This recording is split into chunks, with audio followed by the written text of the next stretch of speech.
एक अच्छी स्ट्रैटेजी बना करके, है ना, अगर उसको हम पढ़ते हैं तो लगभग सारे सिलेबस हम ठीक से कवर कर लेंगे, है ना। हमको वहाँ पे टाइम ज़्यादा देना है जो इम्पोर्टेंट है, वहाँ पे टाइम ज़्यादा यूटिलाइज नहीं करना है जो ज़्यादा इंपॉर्टेंट नहीं है, जहाँ ज़्यादा क्वेश्चन आस्किंग नहीं है। तो मेनली हमको फोकस करना है कि किस चैप्टर से हर साल ज़्यादा क्वेश्चन पूछे जाते हैं, सबसे पहले उन्हीं चैप्टर को कवर करेंगे, उसके बाद फिर उससे कम, फिर देन आफ्टर जहाँ से 2 नंबर 4 नंबर क्वेश्चन बनते हैं हम उसको देखेंगे, ठीक है। तो चलिए स्टार्ट करते हैं हम पहला चैप्टर।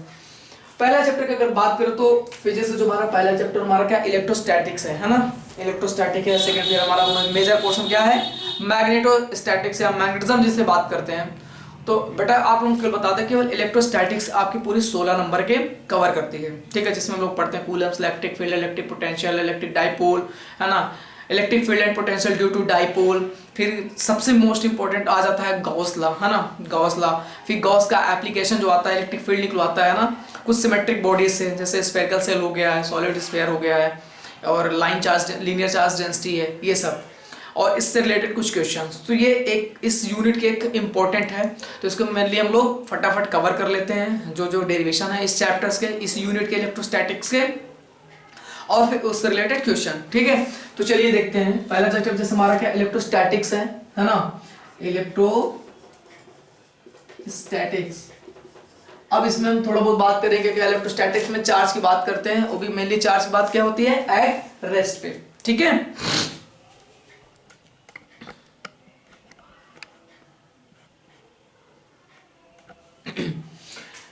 तो इस इलेक्ट्रोस्टैटिक, इलेक्ट्रो का मतलब होता है इलेक्ट्रॉन, जो बेसिकली एक हमारा फंडामेंटल या एलिमेंट्री चार्ज है। स्टैटिक्स का मतलब होता है एट रेस्ट। तो इलेक्ट्रोस्टैटिक्स में मेनली हम लोग स्टडी करते हैं चार्ज एट रेस्ट। तो जब चार्ज रेस्ट पे होता है तो उसके कारण क्या की फील्ड बनती है, क्या उसके फेनोमेना इफेक्ट है, वो सब हम लोग इसमें ऑब्जर्व करते हैं। तो बेसिकली अगर चार्ज की बात करें तो चार्ज क्या है, तो चार्ज बेसिकली क्या है कि किसी भी मैटर की एक इंट्रिंसिक प्रॉपर्टी है। इंट्रिंसिक मतलब होता है कि आंतरिक, हिंदी में वर्ड बोलते हैं कि पहले से उसके पास अंतर नहीं, जिसको बोलते हैं कि पहले से प्रॉपर्टी मैटर के पास होती है, ठीक है, जिसके कारण क्या होता है तो वो इलेक्ट्रिक और मैग्नेटिक इफेक्ट शो करता है, या फिर वो दूसरे अनदर चार्ज पार्टिकल या न्यूट्रल बॉडी को अट्रैक्ट करता है एंड सो ऑन, ठीक है। तो सबसे पहले इस चैप्टर का जो मोस्ट इंपोर्टेंट पहला डेरिवेशन हम बात करेंगे, स्टार्ट करते हैं कूलम्ब्स लॉ से। कहां से, कूलम्ब्स लॉ।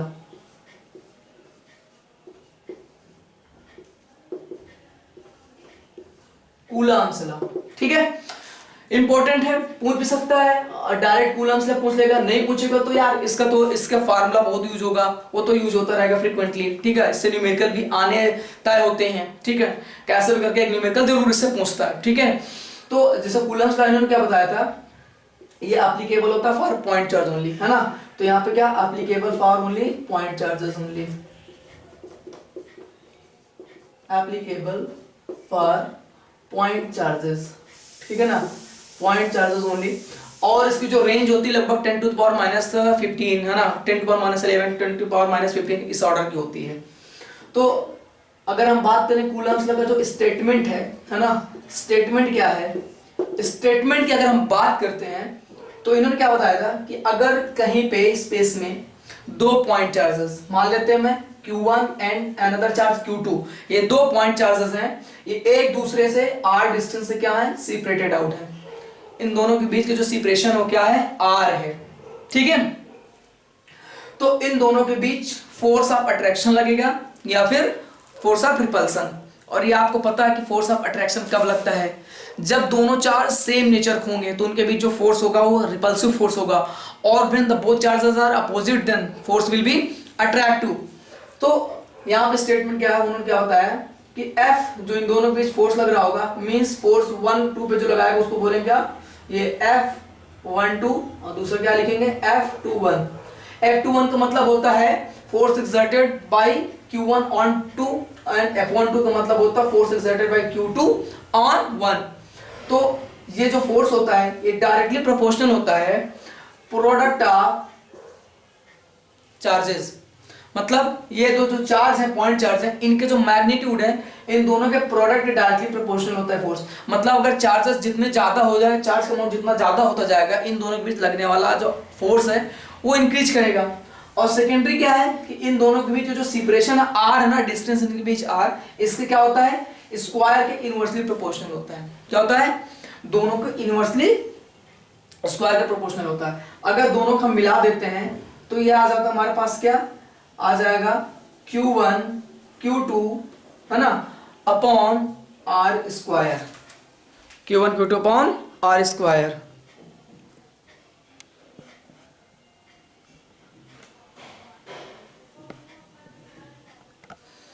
ओके, अब इस प्रोपोर्शनैलिटी को अगर हमको हटाना है तो क्या करेंगे, हम लोग एक कांस्टेंट लाएंगे, F इक्वल्स टू एक कांस्टेंट हम लाए यहाँ पे K, ठीक है ना, K फिर क्या लिखेंगे Q1 Q2 divide by are square, ठीक है। ये हमारा इसे बोलते हैं कूलम्स लॉ, ये कूलम्स फोर्स है, ठीक है, उसका मैग्नीट्यूड है। यहाँ पे जो K है ये प्रोपोर्शनैलिटी कांस्टेंट है और इसकी वैल्यू होती है 1/4 पाई एप्सिलॉन नॉट, या इसका मैग्नीट्यूड फॉर्म बात करें तो 9 न्यूटन मीटर स्क्वायर पर कूलम स्क्वायर। ओके, और यहाँ पे जो आपका ये पास ये एप्सिलॉन नॉट है इसको रीड एज करते हैं क्या, रीड एज एप्सिलॉन जीरो भी लोग बोलते हैं, एप्सिलॉन नॉट बोल सकते हो, एप्सिलॉन जीरो चलो लिख देता हूँ, ये एप्सिलॉन जीरो होता है। और अगर एप्सिलॉन जीरो की वैल्यू की बात की जाए तो वैल्यू क्या होती है ना, एप्सिलॉन, ये जो हमारे पास एप्सिलॉन नॉट की वैल्यू होगा 8.85 इंटू 10⁻12, ओके, 12 कूलम स्क्वायर पर न्यूटन मीटर स्क्वायर, ठीक, ये होगा। और ये होता क्या है, इसको हम लोग बोलते हैं permittivity of free space, permittivity of free space. ये फ्री स्पेस का क्या है, परमिटिविटी जनरली बताता है कि मीडियम किस, अब मीडियम में अगर हम 2 पॉइंट चार्ज रखते हैं तो उनके बीच अमाउंट ऑफ फोर्स का कितना लार्जर होगा, क्योंकि अगर इनके बीच में कोई दूसरा मीडियम अगर हम इस पर भरते हैं तो मीडियम क्या करता है, फोर्स को चेंज करता है, ठीक है, कैसे चेंज करेगा हम लोग अभी देखेंगे इसमें। तो ये हुआ आपका, ठीक। अगर डायमेंशन की बात आती है तो आप डायमेंशन निकाल सकते हो, इसका डायमेंशनल फार्मूला क्या होता है, जनरली 1 मार्क्स में ऑब्जेक्टिव आएगा, आपका पूछ सकता है। तो देखो न्यूटन किसकी यूनिट है, फोर्स की यूनिट है, तो इसकी डायमेंशन होती है mn×10⁻², और ये मीटर स्क्वायर, तो मीटर स्क्वायर मतलब जानते हो ना, ये लेंथ है, तो लेंथ का क्या हो जाता है, पहला वर्ड क्या है, कैपिटल ले लो तो उसका स्क्वायर कर देंगे, प्लस कूलम। अब कूलम किसका है, Q बराबर क्या होता है, I×T होता है ना। तो अगर इसकी डायमेंशन बात करें तो I मींस करंट, अब करंट का क्या है, इलेक्ट्रिक करंट जो डायमेंशन होता है A होता है, और T टाइम, तो टाइम क्या लिखेंगे AT, यहाँ पे कूलम स्क्वायर तो क्या लिख देंगे AT का स्क्वायर, है ना।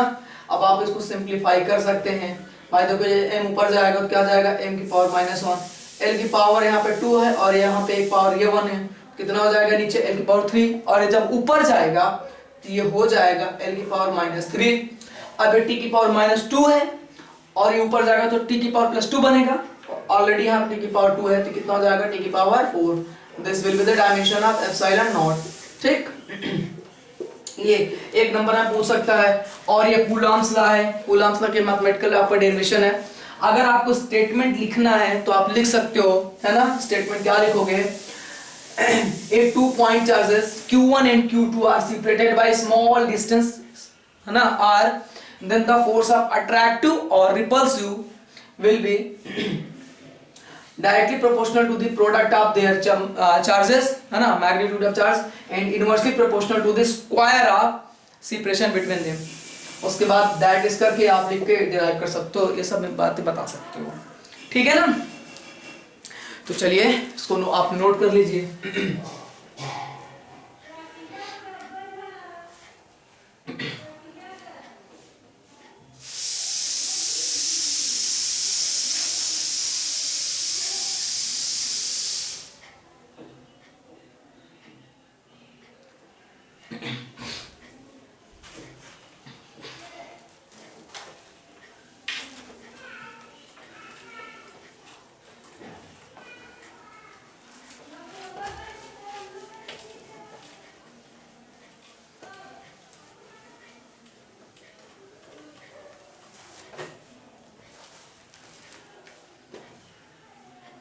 ठीक है, तो आपने नोट कर लिया। अब जैसे हम बेसिकली क्वेश्चन देखें, बहुत सा बेसिक एग्जांपल देखें, क्वेश्चन छोटा सा, अगर क्वेश्चन एक देखें आप लोगों को समझ में आए। अगर आपसे कोई कहते हैं अगर 2 पॉइंट चार्जेस हैं, है ना, 2 पॉइंट चार्जेस क्या है, यहाँ पे मान ले Q1 चार्ज, यहाँ पे क्या है, ये Q2 चार्ज बैठा हुआ है, ये Q1 है, Q1 बराबर 2 × 10⁻⁴ कूलम मान लेते हैं, और Q2 बराबर 3 × 10⁻�6 कूलम है। इनके बीच जो सेपरेशन है R इक्वल कितनी है, 10 सेंटीमीटर है। तो आपको बताना है इन दोनों के बीच जो फोर्स लगे कैसे लगेगा और उसका नेचर क्या होगा। तो आप यहाँ पे देख रहे हो दोनों चार्जेस का साइन क्या है, प्लस है, मतलब जब सेम नेचर के चार्जेस होते हैं तो उनके बीच जो फोर्स लगता है वो क्या होता है, रिपल्सिव होता है। ठीक है, तो नेचर कैसा हो जाएगा, रिपल्सिव, मींस दोनों चार्ज एक दूसरे को रिपल करेंगे, एक दूसरे से दूर भगाएंगे। ठीक है, तो वैल्यू रख दो आप के, है ना, Q1 Q2। जब भी आप एग्जाम में करिएगा तो आप पहले बस फर्स्ट लाइन फार्मूला लिख दीजिएगा। ठीक है ना, इससे क्या होता है, मान लो कहीं आपका न्यूमेरिकल थोड़ा बहुत वैल्यू गड़बड़ हो गया तो, या न्यूमेरिकल गलत हो गया, कैलकुलेशन गलत हो, मिस्टेक हो गई, तो कम से कम अगर 3 मार्क्स क्वेश्चन तो 1 नंबर तो बचा ही लेगा। ठीक है, और इससे क्या हो जाएगा कि आप जितने बार प्रैक्टिस करोगे उतने बार फार्मूला लिखते हो तो ये आपको याद हो जाता है ना, कभी कंफ्यूजन नहीं होता है। चलो, तो के की मैंने न्यूमेरिक वैल्यू बताया बेटा, कितना होता है 9 × 10⁹ Q1 कितना है, Q1 हमारे पास है 10⁻⁴, और Q2 कितना है, Q2 है 3 × 10⁻�6 डिवाइड बाई R। तो यहाँ पे देखो R बराबर 10 सेंटीमीटर, और इसको मैं लिख सकता हूँ 10 × 10⁻² मीटर, क्योंकि बेटा जब SI सिस्टम हम लोग काम करने जाएंगे तो सबको सेम यूनिट में रखेंगे ना। ओके, तो क्या करेंगे 10 × 10⁻² और ये स्क्वायर, तो क्या आ जाएगा F इक्वल्स टू 9 2 18, 18 3 से कितना आ जाएगा, 3 2 6 54 इंटू, अब यहाँ देखिए यहाँ पे 10⁻⁴, यहाँ पे 10⁻�6, दोनों ऐड हो कितने बनेंगे 10⁻⁻10, और यहाँ पे है +9, तो क्या लिखें 10⁻⁹ - 10 डिवाइड बाई, ये देखो 10⁻1 और 10 क्या -2, तो नीचे क्या बनेगा 10⁻⁻1, और यहाँ पे पावर 2 है तो ये लिख दिया मैंने। नेक्स्ट टाइम क्या करूंगा 54 इंटू 10⁻⁻1 ना, ये तो -1 बनेगा, और डिवाइड बाई 10 की पावर कितना आ जाएगा -2। अब आप बोलिए ये 10⁻⁻2 जब ऊपर जाएगा तो क्या हो जाएगा 54 इंटू 10⁻⁻1, ये जो माइनस है ये प्लस में हो जाएगा और हो जाएगा ये। ठीक, तो कितना आएगा F इक्वल्स टू 54 इंटू कितना हो जाएगा 10 बचेगा, तो इसको हम लिख सकते हैं 540 न्यूटन, और आप इसको लिख सकते हो F equals to 5.40 into 10⁻² newton. ये लिखना तो आपको आता होगा, है ना। अनदर टाइप का जो क्वेश्चन होगा जो मोस्ट इंपॉर्टेंट, यहाँ पे देखो मैं इंपॉर्टेंट लिख दे रहा हूँ, ये कई रूप में पूछता है। ठीक है, इंपॉर्टेंट यहाँ पे भी मेंशन कर दे रहा हूँ, इंपॉर्टेंट। ठीक, क्वेश्चन क्या है, जैसे मैं क्वेश्चन लिख दे रहा हूँ यहाँ पे, if 2 charges Q and 4Q are separated by a distance r, then find out the neutral point. Find out the neutral point between them. बेटा ये या तो बोलेगा न्यूट्रल पॉइंट, या तो फिर आपसे पूछेगा, या फिर इसी का दूसरे तरीके से पूछेगा कि कहां पे तीसरा चार्ज रखा जाए, where should be a third charge placed so that it experiences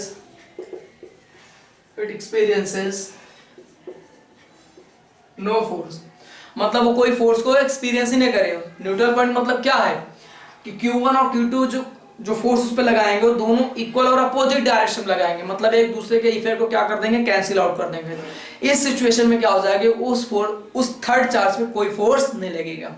ठीक है, तो उसी को बोलते हैं न्यूट्रल पॉइंट, जहां पे बैठा चार्ज कोई फोर्स एक्सपीरियंस ना करे, और यहाँ पे लाइन में लिख दिया गया है। तो इस टाइप के क्वेश्चन को कैसे करेंगे, ठीक है ना। तो यहाँ पे देखो दोनों सेम नेचर के चार्जेस हैं, तो मैं एक क्वेश्चन बताऊंगा, एक क्वेश्चन साथ साथ आपको और कितने तरीके से क्वेश्चन पूछे जा सकते हैं वो बता देते हैं। अगर सिमिलर टाइप के क्वेश्चन आपके क्या आ गए, एक नंबर में आ गया ऑब्जेक्टिव में, तो एक लाइन में कैसे निकालेंगे उसका शॉर्टकट फार्मूला, इंपॉर्टेंट फार्मूला, ठीक है। तो चलिए इसको नोट हो गया होगा।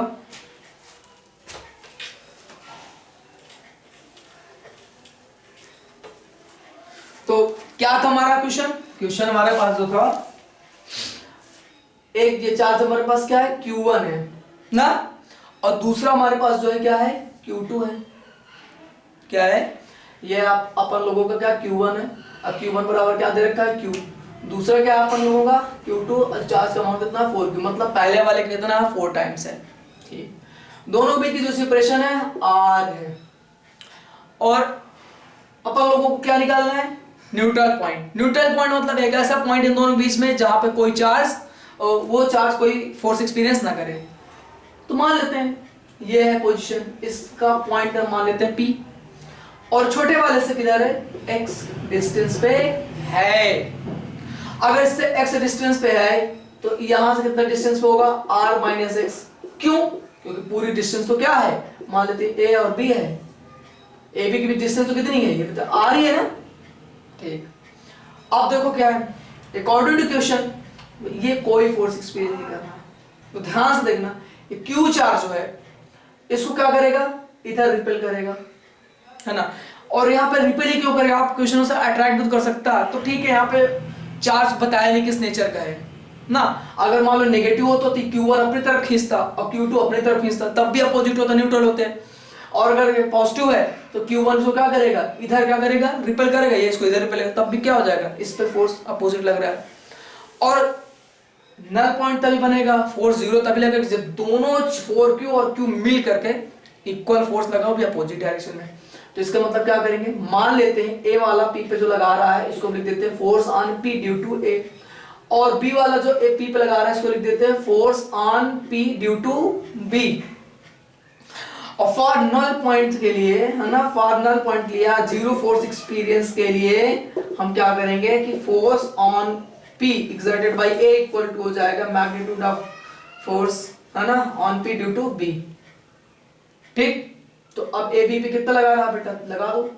A और B के बीच की डिस्टेंस कितनी है, सबसे पहले बात तो इसका जो मैग्नीट्यूड है, A पे जो Q1 तुम्हारा चार्ज रखा Q, इसका मैग्नीट्यूड Q है, और इसका चार्ज मान लेते हैं, इसके पास चार्ज क्या, कैपिटल Q है, क्या है, मान लेते हैं कैपिटल Q है। तो इन दोनों के बीच जो फोर्स लगे क्या आ जाएगा, Q इंटू कैपिटल Q, है ना, K डिवाइड बाई डिस्टेंस क्या है, माने हैं x स्क्वायर, इक्वल टू इन दोनों के बीच डिस्टेंस कितनी है, r माइनस एक्स, और इसका क्या करेंगे, होल स्क्वायर, ठीक। और इसका चार्ज कितना है, अमाउंट 4Q, और इसका क्या है, कैपिटल Q आपने मान दिया है ये। तो देखो K तो कैंसिल हो जाएगा, Q ये भी Q कैंसिल हो जाएंगे, यहां से हमारे पास बचेगा 1/x स्क्वायर इक्वल टू, यहां से बचेगा 4/r माइनस एक्स का स्क्वायर, ठीक। अगर हम दोनों साइड के स्क्वायर रूट ले लें, है ना, क्या ले लें, square root, taking square root of both side, दोनों साइड के स्क्वायर रूट ले गए तो इधर आपको मिल जाएगा 1/x ना, और इधर से क्या आ जाएगा 4 का स्क्वायर रूट 2, और r माइनस एक्स का होल स्क्वायर लगा तो स्क्वायर रूट क्या आ जाएगा, केवल r माइनस एक्स बचेगा। ऐसे इसलिए कर रहे हैं क्योंकि अगर इसके स्क्वायर ब्रेक कर सॉल्व करें तो एक्स वैल्यू निकालना मान लीजिए क्या कॉम्प्लिकेटेड हो जाएगा ना, तो इसलिए थोड़ा कॉम्प्लिकेशन से बचने के लिए तो क्या हो जाएगा, अब यहाँ पे हम क्या कर सकते हैं, क्रॉस मल्टीप्लाई कर सकते हैं। अब करके क्या देखेंगे, ये r माइनस एक्स इधर आ क्या आ जाएगा, r minus x equals to, ये x इधर आएगा कितना आ जाएगा 2x। अब देखना r इक्वल टू ये x इधर आएगा प्लस x प्लस 2x, तो 3x बराबर कितना आ जाएगा r, तो x बराबर कितना आ जाएगा r/3। अब कहां से है ये पोजीशन, क्या है, from a that is smaller charge से, कहां से है, स्मॉलर चार्ज से, स्मॉलर चार्ज के करीब है। स्मॉलर चार्ज मतलब क्या है, Q1 से है। अब फ्रॉम Q2 कितना इसकी पोजीशन हो जाएगी, फ्रॉम Q2 तो r माइनस एक्स बराबर कितना, अगर x बराबर r/3 है तो r माइनस r/3 कितना आ जाएगा 2r/3, it is your answer. ठीक है, यही आंसर है। ऐसे करने का तरीका है। अगर अब आप चाहते हो कि सर थोड़ा सा शॉर्टकट बता दिया जाए, कुछ फार्मूला बता दिया जाए कि वन लाइन में आंसर कैसे करते हैं, तो इसको छाप लो, उसके बाद बता देना।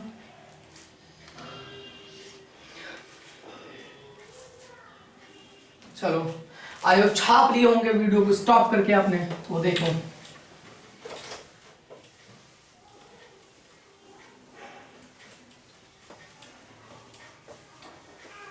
इसी वाले में आपको कुछ 2-3 बातों को याद रखना है। आज क्वेश्चन आ जाएगा कि जो नल पॉइंट होगा, इक्विलिब्रियम पॉइंट होगा, ऑलवेज छोटे वाले चार्ज के नियर होगा। तो यहां पहले मैं आपको बता देता हूं पॉइंट्स क्या है ना। न्यूट्रल पॉइंट है ना will be closer to the smaller charge, जिसका मैग्नीट्यूड कम उसके क्या हो जाएगा, उसके करीब होगा। ठीक। पॉइंट नंबर 2, अगर दोनों चार्ज आपके क्या हैं, सेम नेचर के, या तो प्लस प्लस या माइनस माइनस है, तो जो नल पॉइंट होगा उनके बीच में लाई करेगा। और अगर दोनों अपोजिट नेचर हैं तो फिर वो उन दोनों के बीच में लाई नहीं करके बाहर लाई करेगा और छोटे वाले की तरफ लाई करेगा। ठीक, उसके नजदीक सिमिलर वे में। जैसे दैट इज, यहां सेकंड पॉइंट क्या लिख रहे हैं, क्या, if the both charges are of same sign, then null point, या उसी को इक्विलिब्रियम पॉइंट बोलते हैं, then null point will lie between them, उनके बीच में कहीं लाई करेंगे। and if they are of opposite sign, मतलब एक प्लस और एक minus, then the null point will be outside to the charges, जिन दो चार्जेस की बात करेगा उनके बाहर साइड होगा। और किसका करीब होगा, and will close to the smaller one, smaller charge क्या होगा, करीब होगा। ठीक है, ये कुछ उसकी खास बातें हैं जो आपको याद रखना है, कभी कभी ऑब्जेक्टिव क्वेश्चन ये पूछ सकता है। ठीक है, तो इसके बाद शॉर्टकट मैंने बताया था, उसका फार्मूला देख लेते हैं, छाप लो उसको पहले। ठीक,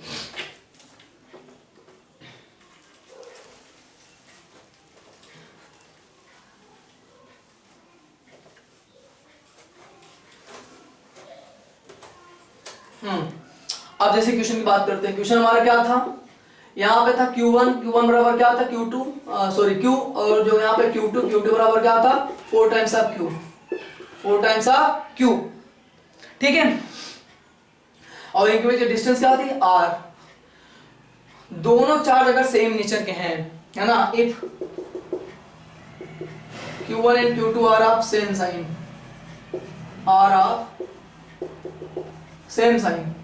अगर दोनों सेम साइन के हैं तो जो यहां से मान लेते हैं कि न्यूट्रल पॉइंट यहाँ पे है, ये न्यूट्रल पॉइंट आपका है, राइट, न्यूट्रल पॉइंट, और छोटे वाले से क्या, एक्स पोजीशन पे, एक्स बराबर डायरेक्ट लगा दो क्या, r divide by root Q2 by Q1 plus 1। याद रखना जो रूट के अंदर Q2 बाई Q1 है, आपको चेक करना है आंसर क्या आया था, एक्स बराबर r/3 आया था। तो एग्जांपल चेक कर लो, है ना, 4 पे वैल्यू रखो कितना आ जाएगा, r रूट, हमारे पास Q2 की वैल्यू कितनी है 4Q, डिवाइड बाई Q1 कितना है Q, और प्लस 1, जो प्लस 1 है ये बाहर है तो Q कैंसिल हो जाएगा, और रूट 4 के बाहर कितना आएगा, 2 आएगा, तो r/2, ये बगल वाला प्लस 1 कितना हो गया, r/3। ठीक है ना, r/3, आप ऐसे कर सकते हो। ठीक, ये रहा आपका आंसर। और अगर मैग्नीट्यूड पूछ लिया होता तो मैग्नीट्यूड मान लो इस चार्ज से जो न्यूट्रल पॉइंट आपने थर्ड चार्ज रखा है, थर्ड चार्ज कैपिटल Q, कभी कभी अगर पूछ लिया तो कैपिटल Q बराबर क्या कर दोगे, फार्मूला लिखना -Q1 Q2 upon under root Q1 plus root Q2, देखना यहाँ पे रूट Q1 का अलग, root Q2 over r whole square, ये जैसे इस क्वेश्चन में अगर हम मैग्नीट्यूड निकालें कि भाई जो थर्ड चार्ज है इसका मैग्नीट्यूड कितना होना चाहिए, तो कैपिटल क्यू इक्वल, ये भी इंपॉर्टेंट है, कैपिटल क्यू इक्वल क्या करोगे माइनस Q1, Q1 कितना है Q है, Q इंटू Q2 कितना है हमारे पास 4Q है, कितना है 4Q divide by root Q plus root 4Q, इसका क्या कर देंगे होल स्क्वायर, तो कैपिटल क्यू इक्वल ये आपका आ जाएगा minus 4Q square divide by root Q plus root 4Q, तो रूट 4Q को हम लिख सकते हैं 2 रूट Q, क्योंकि 4 का स्क्वायर रूट 2 आ जाएगा और ये हो जाएगा कितना भाई, जैसे आप लिखते हो ना रूट Q और प्लस रूट 4 कितना आ जाएगा 2 रूट Q, तो 1 रूट Q 2 रूट Q कितना आ जाएगा, इसको लिखेंगे 3 रूट Q, अब बाहर इसका लगा क्या स्क्वायर, स्क्वायर कर तो कितना आ जाएगा 3 3 9, और रूट Q का स्क्वायर कितना आएगा Q, तो एक Q से Q कैंसिल हो जाएगा, तो कैपिटल Q वैल्यू कितना आएगा -4/9Q, ठीक है ना, ये -4/9Q होना चाहिए न्यूट्रल पॉइंट पे, ये अगर पूछते थर्ड चार्ज का। यहाँ तो भी हमने देखा कि जब Q1 और Q2 क्या सेम साइन क्यों, अगर अपोजिट साइन के होते, मान आर अपोजिट साइन, तो यहाँ पे क्या कर देते हैं माइनस कर देते, यहाँ क्या कर देते माइनस कर देते, और यहाँ के केस में लगभग प्लस माइनस दोनों कर सकते हो, वैल्यू 3 आएगी, चाहे माइनस प्लस कर दो चाहे प्लस माइनस कर दो, है ना, दोनों ही आएगा, दोनों लगभग सही फिट बैठता है। ओके ये रहा, तो ये आपका एक इंपॉर्टेंट टॉपिक हो गया जो पहले चैप्टर्स हो गया क्लियर, ठीक।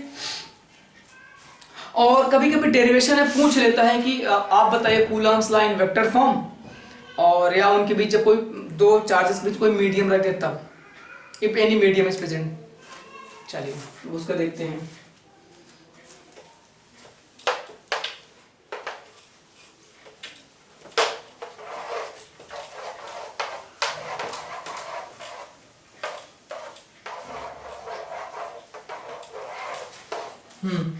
कूलम्स लॉ है ना, क्या हो जाएगा कूलम्स लॉ, अगर कुछ मीडियम प्रेजेंट मान लेते हैं यहाँ पे ये Q1 Q2 और इनके बीच सेपरेशन वही R है, ठीक, और इनके बीच में कैपिटल K है ना, इसको बोलते हैं डाइलेक्ट्रिक कांस्टेंट, है ना, इसको K को बोलते हैं क्या डाइलेक्ट्रिक कांस्टेंट बोलते हैं। अगर इन दोनों बीच पूरा ये मीडियम प्रेजेंट हो तो कूलम्स ना क्या लिखेंगे F इक्वल्स टू है ना 1/4 पाई एप्सिलॉन नॉट K, ये K आ गया, यहाँ पे ये कैपिटल Q है, और जबकि जो हम स्मॉल q बराबर क्या लिख रहे थे 1/4 पाई एप्सिलॉन नॉट, ये स्मॉल q है, फर्क समझिएगा, यहाँ पे हम कैपिटल Q लिखेंगे। अब कैपिटल K क्या है, ये मीडियम का डाइलेक्ट्रिक कांस्टेंट है, into Q1 Q2 by R square, ये, और ये तब लगाएंगे जब पूरे इन दोनों के बीच में पूरे मीडियम में डाइलेक्ट्रिक कांस्टेंट प्रेजेंट हो, ठीक है, तो ये तब का फार्मूला है। और यहाँ पे K डाइलेक्ट्रिक कांस्टेंट है, या इसी को बोलते हैं और रिलेटिव परमिटिविटी बोलते हैं, और रिलेटिव परमिटिविटी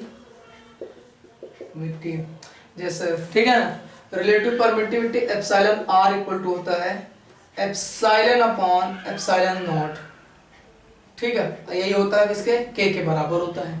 तो जो एप्सिलॉन R है, ये R लगा है, ये होता है रिलेटिव परमिटिविटी, क्या है रिलेटिव परमिटिविटी, और यहाँ जो हमने ऊपर रखा है एप्सिलॉन, ये है क्या एप्सिलॉन आपका है परमिटिविटी ऑफ एनी मीडियम, है ना, परमिटिविटी ऑफ मीडियम, और आपको ये तो पता है एप्सिलॉन नॉट, ये परमिटिविटी ऑफ फ्री स्पेस, या इसको वैक्यूम के बोलते हैं, है ना, क्या बोलते हैं परमिटिविटी ऑफ फ्री स्पेस या वैक्यूम, ये फॉर्मूला तब लगाएंगे, ठीक है। अगर इन दोनों चार्जेस के बीच में जो हमारा मीडियम प्रेजेंट है पूरे प्रेजेंट ना हो करके केवल इतने पार्ट प्रेजेंट है जिसकी थिकनेस क्या है T और आपका डाइलेक्ट्रिक कांस्टेंट क्या है K है, तो इस केस में जो आपका इन दोनों के बीच कूलॉम फोर्स हो जाएगा that will be F equals to 1/4 pi epsilon naught in Q1 Q2 upon R minus T plus 2 root capital K, है ना, और इसका होल स्क्वायर, ठीक है ना, तो ये आपको हो जाएगा। अब यहाँ पे अगर स्पेशल केस देखना चाहो तो देख सकते हो, अगर आपका R बराबर क्या हो जाए T हो जाए, R बराबर T हो जाए, तो ये वाला टर्म क्या हो जाएगा 0 हो जाएगा, और T की जगह क्या रख दोगे R, ठीक है ना। तो रखो क्या आ जाएगा, F equals to 1/4πε0 into Q1 Q2 upon R minus R, क्योंकि R बराबर T है तो 0 हो जाएगा, और ये T की जगह क्या रखेंगे R, रूट के इसका क्या स्क्वायर, तो कितना आ जाएगा 1/4πε0, रूट के स्क्वायर के बाहर कितना आएगा K into Q1 Q2 upon R square. और पिछली इसकी जस्ट इसके पहले हमें क्या बता था, पूरे मीडियम प्रेजेंट होते ही तो आया था कूलम्ब फोर्स ये, ठीक है। और ये जो डाइलेक्ट्रिक कांस्टेंट की वैल्यू होती है ये 1 से लेके इंफिनिटी तक होती है, ठीक। 1 किसके लिए होता है, वैक्यूम, है ना, और एयर के लिए इसको रखेंगे। और मेटल या कंडक्टर की बात करेंगे तो ये कितना होता है, इंफिनिटी होता है, K equal to infinity for metal और कंडक्टर, है ना, मेटालिक कंडक्टर के लिए ये। तो ये आपका एक इंपॉर्टेंट पार्ट होता है। इसके बाद जो अगला डेरिवेशन हमारा आता है क्या, Coulomb's law in vector form. फिर न्यूमेरिकल, आप न्यूमेरिकल वाली प्लेलिस्ट में देख लेना, और एक दो क्वेश्चन तो हम यहाँ पे कर ही देंगे, ठीक है। जैसे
चलिए, Coulomb's law in vector form की जब बात करते हैं तो मान लेते हैं कहीं स्पेस में आपके Q1 Q2 दो चार्ज हैं, और इनका जो Q1 का पोजीशन वेक्टर ये R1 है, और Q2 का पोजीशन वेक्टर क्या R2 है, और Q1 और Q2 के बीच जो डिस्टेंस वो क्या है R है। तो यहाँ पे हम क्या करेंगे, तो आपको पता है फोर्स F इक्वल्स टू क्या लिखते हैं, अगर वेक्टर फॉर्म लिखते हैं तो 1/4πε0 इंटू Q1/Q2, और क्या लिखेंगे यहाँ पे, इस वेक्टर का मॉड और इसका क्या square into direction R cap. R cap क्या है, R कैप क्या है, यूनिट वेक्टर है, यूनिट वेक्टर है ना, जो क्या बताता है डायरेक्शन ऑफ फोर्स। अगर मैं यहाँ पे लिख रहा हूँ F12, है ना, वैसे तो आपको पता ही है कि F12 बराबर क्या आ जाएगा F21, मतलब दोनों चार्ज एक दूसरे पर सिमिलर फोर्स, इक्वल मैग्नीट्यूड का फोर्स एक्सर्ट करेंगे। लेकिन जब हम F12 लिख रहे हैं तो R कैप क्या लिखेंगे, तो सबसे पहले यहाँ पे देखो जो R आएगा वेक्टर R, इसका न्यूमेरिकल भी आता है, वेक्टर R इधर लिख देते हैं। R बराबर देखो ट्रायंगल आपको याद होगा, एक ये जा रहा है वेक्टर, एक ही जा रहा है, और हम इधर जा रहे हैं ये तो ये हमारा क्या है, ये R है, ये क्या है R1 है, और ये क्या है R2। तो 11th में वेक्टर हम लोग पढ़े थे, ट्रायंगल लगाओ आप देखो, R1 और R एक डायरेक्शन में जा रहे हैं तो क्या लिखेंगे R1 प्लस R, फिर R2 क्या है, इन दोनों के अपोजिट सेंस में जा रहा है ना। ट्रायंगल वेक्टर आप एडिशन तो यही पढ़े थे, यदि किसी ट्रायंगल के दो साइड, है ना, वेक्टर A और B को रिप्रेजेंट करें जो एक ही ऑर्डर में है, तो इनका रिजल्टेंट तीसरी साइड से रिप्रेजेंट किया जाएगा ना, जिसकी डायरेक्शन क्या होगी, पहले वाले वेक्टर के टेल से दूसरे वाले के हेड की तरफ। यहाँ देखो ये लिखेंगे इक्वल टू क्या R2, हमको क्या चाहिए R, तो R बराबर क्या हो जाएगा R2 माइनस R1। तो यहाँ पे R की जगह क्या लिखेंगे F12 इक्वल्स टू, इसकी जगह हम K स्मॉल K लिख दे रहे हैं, Q1 Q2 divide by R2 minus R1, है ना, और इसका क्या लेंगे मॉड, ऐसे क्या स्क्वायर। और देखो F12 का मतलब होता है फोर्स ऑन, है ना, फोर्स ऑन 1 2 2 2, फोर्स ऑन मतलब पहले वाले पे 2 के कारण कितना लग रहा है। तो ये Q2 जो है Q1 किधर लगाएगा, इधर लगाएगा। अगर दोनों सेम नेचर के हैं तो जो Q2 Q1 पे रिपेल करके दूसरी से लगाएगा, और अगर Q2 निगेटिव हो तो Q1 को अपनी तरफ खींच के अट्रैक्ट करेगा। ठीक है, तो यहाँ पे आपको कुछ नेचर नहीं पता है, तो इसलिए हमारे पास यहाँ फ्रीडम है कि हम क्या लिख सकते हैं।